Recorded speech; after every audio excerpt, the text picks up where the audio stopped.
में शास्त्री जी ने administrative service की एक कॉन्फ्रेंस में एक महत्वपूर्ण बात कही थी, जिसका जिक्र मैं यहां आपके सामने करना चाहता हूं।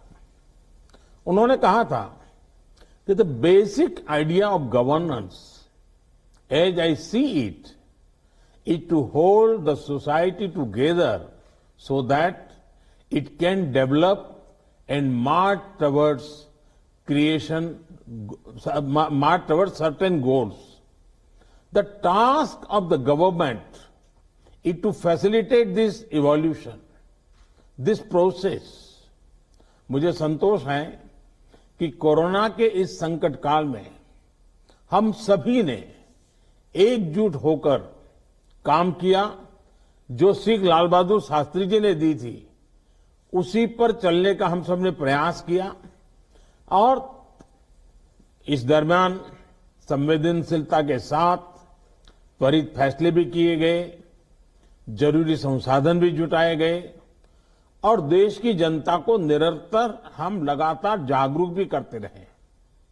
और आज इसी का परिणाम है कि भारत में कोरोना का संक्रमण वैसा नहीं है और न ही वैसा फैला है जैसा दुनिया के अन्य देशों में हमने देखा है।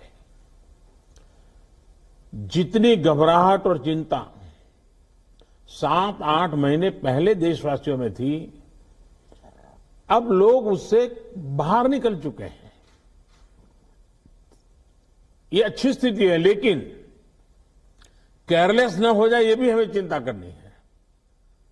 देशवासियों में बढ़ते विश्वास का प्रभाव आर्थिक गतिविधियों पर भी सकारात्मक रूप से दिखाई दे रहा है।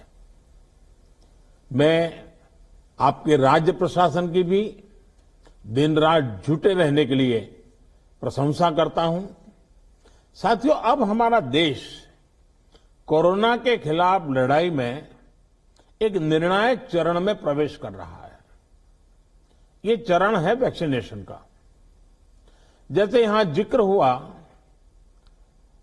16 जनवरी से हम दुनिया का सबसे बड़ा टीकाकरण अभियान शुरू कर रहे हैं।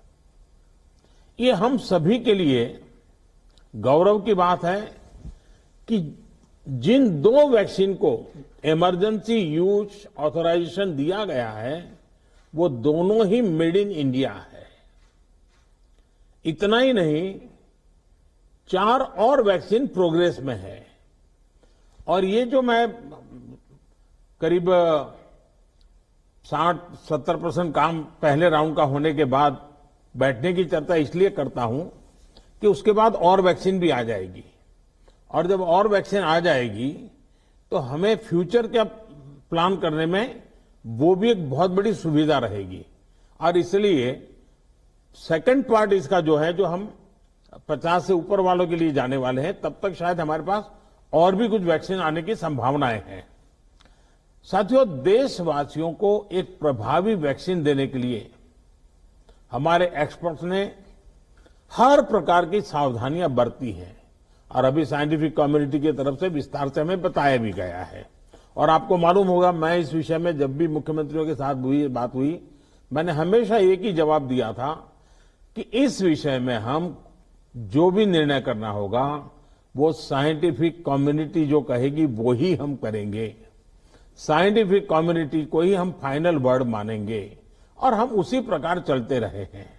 कई लोग कहते थे, देखे दुनिया में वैक्सीन आ गई, भारत क्या कर रहा है, भारत सो रहा है, इतने लाख हो गया, इतना हो गया, भारत कुछ, ऐसी भी चिल्लाहट हुई। लेकिन फिर भी हमारा मत था कि ये साइंटिफिक कम्युनिटी और जो इसके लिए जिम्मेवार लोग हैं, उनकी तरफ से जब आएगा तभी हमारे लिए उचित होगा, और हम उसी दिशा में चले हैं। बड़ी बात जो मैं दोहराना चाहता हूं कि हमारी दोनों वैक्सीन दुनिया की दूसरी वैक्सीन से ज्यादा कॉस्ट इफेक्टिव है। हम कल्पना कर सकते हैं, अगर भारत को कोरोना टीकाकरण के लिए विदेशी वैक्सीन पर पूरी तरह निर्भर रहना पड़ता तो हमारे क्या हालत होते, कितनी बड़ी मुश्किल होती, हम उसका अंदाज लगा सकते हैं। ये वैक्सीन भारत की स्थितियां और परिस्थितियों को देखते हुए निर्मित की गई है। भारत के टीकाकरण का जो अनुभव है, जो दूर सुदूर क्षेत्रों तक पहुंचने की व्यवस्थाएं हैं, वो कोरोना वैक्सीनेशन कार्यक्रम में बहुत उपयोगी सिद्ध होने वाली है। साथियों, आप सभी राज्यों के साथ सलाह मशवरा करके ही ये तय किया गया है कि टीकाकरण अभियान की शुरुआत में किसे प्राथमिकता दी जाएगी। हमारी कोशिश सबसे पहले उन लोगों तक कोरोना वैक्सीन पहुंचाने की है जो देशवासियों की स्वास्थ्य सुरक्षा में जुटे हुए हैं, जो हमारे हेल्थ वर्कर्स हैं, सरकारी हो या प्राइवेट, पहले उनको टीका लगाया जाएगा। इसके साथ साथ हमारे जो सफाई कर्मचारी हैं, दूसरे फ्रंटलाइन वर्कर्स हैं, सैन्य बल है, पुलिस और केंद्रीय बल हैं, होमगार्ड है, डिजास्टर मैनेजमेंट वॉलेंटियर समेत तमाम सिविल डिफेंस के जवान हैं, कंटेनमेंट और सर्वेलेंस से जुड़े रेवेन्यू कर्मचारी हैं, ऐसे साथियों को भी पहले चरणों में टीका लगाया जा रहा है। देश के अलग अलग राज्यों के हेल्थ वर्कर्स, फ्रंटलाइन वर्कर्स की संख्या देखें तो एक करीब करीब 3 करोड़ होती है। ये तय किया गया है कि पहले चरण में इन 3 करोड़ लोगों को वैक्सीन देने के लिए जो खर्च होगा वो राज्य सरकारों को वहन नहीं करना है, भारत सरकार इसको वहन करेगी। साथियों, वैक्सीनेशन के दूसरे चरण में, वैसे एक प्रकार से वो तीसरा चरण हो जाएगा, लेकिन हम अगर इन 3 करोड़ को एक माने तो दूसरा चरण 50 वर्ष से ऊपर के सभी लोगों को और 50 वर्ष से नीचे के उन बीमार लोगों को जिनको संक्रमण का सबसे ज्यादा खतरा है, उनको टीका लगाया जाएगा। आप सभी परिचित हैं कि बीते कुछ हफ्तों में जरूरी इंफ्रास्ट्रक्चर से लेकर लॉजिस्टिक तक की तैयारियां सभी राज्यों और केंद्र शासित प्रदेशों के साथ विचार विमर्श करके, लगातार मीटिंगें करके, मॉड्यूल्स बना करके इसको पूरा किया गया है। देश के लगभग हर जिले में ड्राई रन्स भी पूरे हो चुके हैं। इतने बड़े देश में सभी जिलों में ड्राई रन्स हो जाना, ये भी अपने आप में हमारी काफी बड़ी कैपेबिलिटी को दिखाता है। हमारी जो नई तैयारियां हैं, जो कोविड के एसओपीज हैं, उनको अब हमें अपने पुराने अनुभवों के साथ जोड़ना है। भारत में पहले से ही अनेक यूनिवर्सल इम्यूनाइजेशन प्रोग्राम ऑलरेडी चल रहे हैं, हमारे लोग बड़ी सफलतापूर्वक कर भी रहे हैं। मिसल्स, रूबेला जैसी बीमारियों के खिलाफ भी व्यापक कैंपेन हम लोग चला चुके हैं। दुनिया के सबसे बड़े चुनाव और देश के कोने कोने तक पहुंचकर मतदान की सुविधा देने का भी हमारे पास एक बहुत ही अच्छा अनुभव है। इसके लिए जो बूथ स्तर की रणनीति हम बनाते हैं, उसी को हमें यहां भी प्रयोग में लाना है। साथियों, इस टीकाकरण अभियान में सबसे अहम उनकी पहचान और मॉनिटरिंग का है जिनको टीका लगाना है।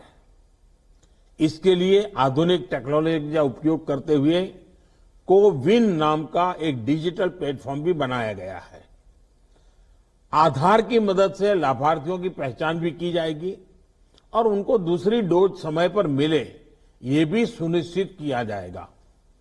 मेरा आप सभी से विशेष आग्रह रहेगा कि टीकाकरण से जुड़ा रियल टाइम डेटा कोविन पर अपलोड हो, ये सुनिश्चित करना है। इससे जरा सी चूक भी इस मिशन को नुकसान पहुंच सकता है। कोविन पहले टीके के बाद एक डिजिटल वैक्सीनेशन सर्टिफिकेट जनरेट करेगा। लाभार्थी को यह सर्टिफिकेट टीका लगाने के बाद डिजिटली तुरंत देना जरूरी है, ताकि उसे सर्टिफिकेट लेने के लिए फिर न आना पड़े। किसको टीका लग चुका है, ये तो इस सर्टिफिकेट से पता चलेगा ही, साथ ही दूसरी डोज उसको कब लगेगी, इसके रिमाइंडर के रूप में भी ये काम करेगा। दूसरी डोज के बाद फाइनल सर्टिफिकेट दिया जाएगा। साथियों, भारत जो करने वाला है, उसे दुनिया के अनेक देश फिर फॉलो करेंगे, इसलिए हमारी जिम्मेदारी बहुत ज्यादा है। एक और अहम तथ्य है जिसका हमें ध्यान रखना है, दुनिया के 50 देशों में 3-4 सप्ताह से वैक्सीनेशन का काम चल रहा है। करीब करीब 1 महीना हुआ, लेकिन अब भी करीब करीब 2.5 करोड़ लोग ही वैक्सीन हो पाई है पूरी दुनिया में। उनकी अपनी तैयारियां हैं, उनका अपना अनुभव है, उनका सामर्थ्य है, वो अपने तरीके से कर रहे हैं। लेकिन अब भारत में हमें अगले कुछ महीनों में ही लगभग 30 करोड़ आबादी के टीकाकरण का लक्ष्य हासिल करना है। इस चुनौती का पूर्वानुमान लगाते हुए ही बीते महीनों में भारत ने बहुत व्यापक तैयारियां की हैं। कोरोना की वैक्सीन से अगर किसी को कुछ असहजता होती है तो उसके लिए भी जरूरी प्रबंध किए गए हैं। यूनिवर्सल इम्यूनाइजेशन प्रोग्राम में पहले से ही इसके लिए एक मैकेनिज्म हमारे पास रहता है। कोरोना टीकाकरण के लिए इसको और मजबूत किया गया है। साथियों, वैक्सीन और टीकाकरण की इन बातों के बीच हमें ये भी याद रखना है कि कोविड से जुड़े जो प्रोटोकॉल हम फॉलो करते आ रहे हैं, उनको इस पूरी प्रक्रिया के दरमियान भी बनाए रखना है। थोड़ा सा भी लूजनेस नुकसान कर सकता है। और यही नहीं, जिनको टीका लगाया जा रहा है वो भी संक्रमण को रोकने के लिए जो सावधानियां हम लेते रहे हैं उनको फॉलो करते रहे। ये सुनिश्चित करना ही होगा। एक और बात जिस पर हमें बहुत गंभीरता से काम करना है, हर राज्य, हर केंद्र शासित प्रदेश को ये सुनिश्चित करना होगा कि अफवाहों पर, वैक्सीन से जुड़े अपप्रचार को कोई हवा न मिले। इफ्स और बट्स से बात नहीं होनी चाहिए। देश और दुनिया के अनेक स्वार्थी तत्व हमारे इस अभियान में रुकावट डालने की कोशिश कर सकते हैं।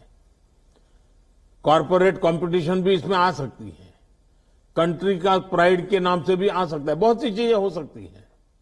ऐसी हर कोशिश को देश के हर नागरिक तक सही जानकारी पहुंचाकर हमें नाकाम करना है।